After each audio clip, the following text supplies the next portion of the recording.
بسم الله الرحمن الرحيم.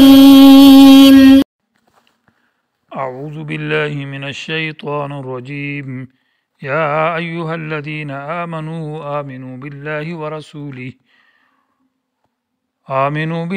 ورسوله والكتاب الذي نزل على رسوله والكتاب الذي أنزل من قبل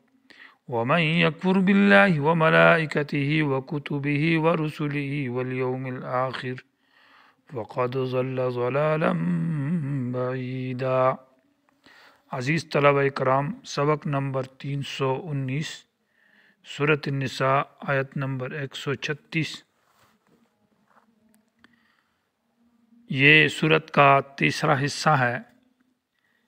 پہلے حصے کے اندر تدبیر منزل کے 18 اصول ذکر کیے،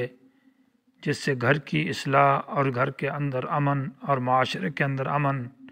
اور گاؤں کے امن کے اصول اور قوانین کا ذکر تھا، آیت نمبر 57 تک۔ اس کے بعد دوسرا حصہ تھا سورت کا، جو کہ یہاں تک تھا آیت نمبر 135 تک، جس حصے کے اندر سیاست مدنیہ یعنی ملک کی اصلاح، عدالتی نظام اور فوجی نظام اور نظام عدالت کو ذکر کیا، مظلوموں سے دفاع اور راعی اور رعیت کے احکام ذکر کیے۔ کچھ احکام ایسے جو بادشاہوں کے متعلق تھے، حکمرانوں کے، اور کچھ احکام جو رعیت کے متعلق تھے، ان کی تفصیل گزر گئی۔ یہاں سے یا ایھا الذین آمنوا آیت نمبر 136 سے سورت کے آخر تک یہ سورت کا تیسرا حصہ ہے، اور اس حصے کے اندر 3 ابواب ہیں۔ گویا کہ 3 قسم کے لوگوں کا ذکر ہے: منافقین، اہل کتاب میں یہود، نصارہ، ان تینوں کا ذکر ہے، اور ان کے خباثات یعنی ان کی خباثتوں کا ذکر ہے، اور ان کے اوپر زواجر ہے، کیونکہ معاشرے کے اندر اور ملک کے اندر اور گھر کے اندر خرابی پیدا کرنے والا وہ سب سے بڑا جو ہے وہ منافق اور یہودی ہے، جو معاشرے کے اندر امن کو تباہ کرتا ہے، جو ملک کے امن کو تباہ کرتا ہے، جو فساد پھیلاتا ہے۔ اس لیے ان کے اوپر آخر میں زجریں ہیں، ڈانٹ ڈپٹ ہے، اور ان کی خرابیوں کا ذکر ہے، اور معاشرے کے اندر ان کی جو فسادات ہیں اور بد امنیاں ہیں ان کا تذکرہ ہے۔ گویا کہ فسادی قسم کے جو لوگ ہیں معاشرے اور ملک کو تباہ کرنے والے، ان کی خباثتیں اور برائیوں کا ذکر ہوا۔ تو یا ایھا الذین آمنوا سے آیت نمبر 136 سے آیت نمبر 149 تک جو ہے یہ پہلا قسم ہے منافقین کی بحث ہے۔ اس میں 17 خباثات منافقین کے ذکر ہے، اور آخری آیت جو ہے لا یحب اللہ الجہر بالسوء من القول الا من ظلم، اس میں ایک شبہ اور ایک سوال کا جواب ہے۔ اس کے بعد دوسرا باب جو ہے اس حصے کا، یہ پہلا باب ہے، آیت نمبر 150 سے وہ آیت نمبر 169 تک ہے۔ اس کے اندر یہود کی خباثتیں اور ان پر زجر، ڈانٹ ڈپٹ، اور ان کے ایک سوال کا جواب ہے، اور ایک سوال کا جواب الزامی جواب ہے اور ایک تحقیقی جواب ہے۔ آیت نمبر 163 کے اندر انا اوحینا الیک کما اوحینا، یہ حصہ آیت نمبر 169 تک یعنی یہ باب۔ اس کے بعد آخری باب ہے یا ایھا الناس قد جاءکم الرسول بالحق من ربکم، سورت کے آخر تک۔ اس کا حاصل یہ ہے کہ اس میں آخر میں چونکہ یہ اہل کتاب یہود اور نصارہ اور منافقین کے تذکرے کے بعد، ان کی خباثتوں کے ذکر کرنے کے بعد ان کو دعوت عامہ دی جا رہی ہے ایمان بالرسول اور ایمان بالقرآن کی طرف۔ تو رسول پر ایمان لے آؤ اور قرآن پر ایمان لے آؤ، اور اپنی خرابیوں کو چھوڑو، اللہ کی عبادت کے سامنے آ جاؤ۔ تو اس کا ذکر سورت کے آخری حصے کے اندر ہوگا اور سورت ختم ہو جائے گی۔ یا ایھا الذین آمنوا، اس آیت کا ماقبل سے ربط یہ ہے کہ پہلی آیت کے اندر کہا قوامین بالقسط، کونوا قوامین بالقسط، کے حق اور انصاف پر قائم رہو۔ تو کہا انصاف کے اوپر انسان قائم اس وقت تک رہ سکتا ہے جب کہ اس کے اندر ایمان کامل ہو، اور ایمان کامل یہ ہے کہ اس کے اندر منافقت نہ ہو، یعنی قیام بالقسط کے جو ہے یہ موقوف ہے ایمان کامل کے اوپر، اور جس میں منافقت نہ ہو۔ اس لیے یا ایھا الذین آمنوا سے اس مسئلے کا ذکر ہے کہ منافقت کو چھوڑو اور صحیح ایمان لے آؤ تاکہ تم حق پر قائم ہو جاؤ۔ یا ایھا الذین آمنوا جو آیت ہے، اس آیت کے اندر خطاب بعض رات نے کہا مومنین کو ہے۔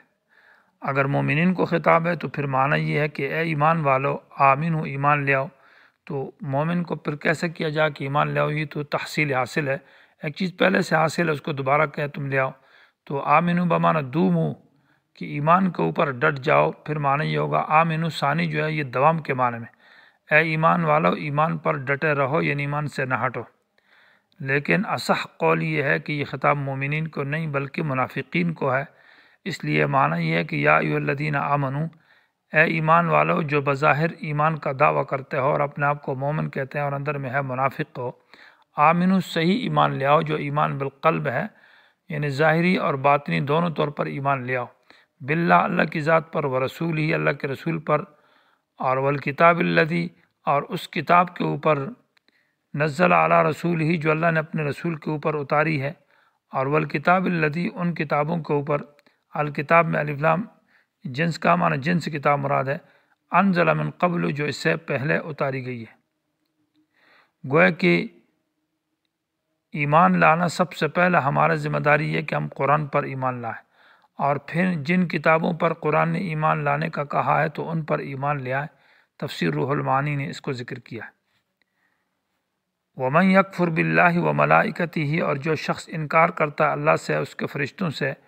اور اس کی کتابوں سے، ورسول اس کے رسولوں سے، اور یوم الآخرت آخرت کے دن سے، فقد ضل ضلالا بعیدا یقیناً وہ انسان گمراہ ہے،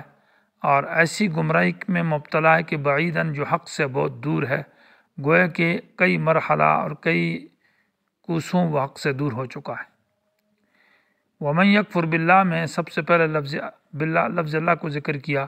کہ انکار میں سب سے پہلا انکار جو انسان اللہ سے انکار کرتا ہے کفر۔ جب اللہ سے انکار کرتا ہے تو اللہ کے فرشتے جو پیغام لانے والے ہیں پھر ان سے بھی انکار ہے،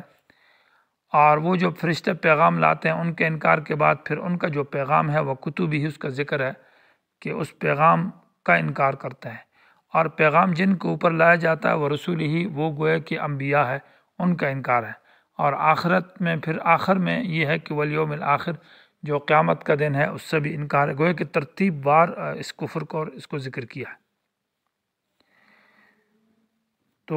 منافقین کو خطاب ہے کہ ایمان لے آؤ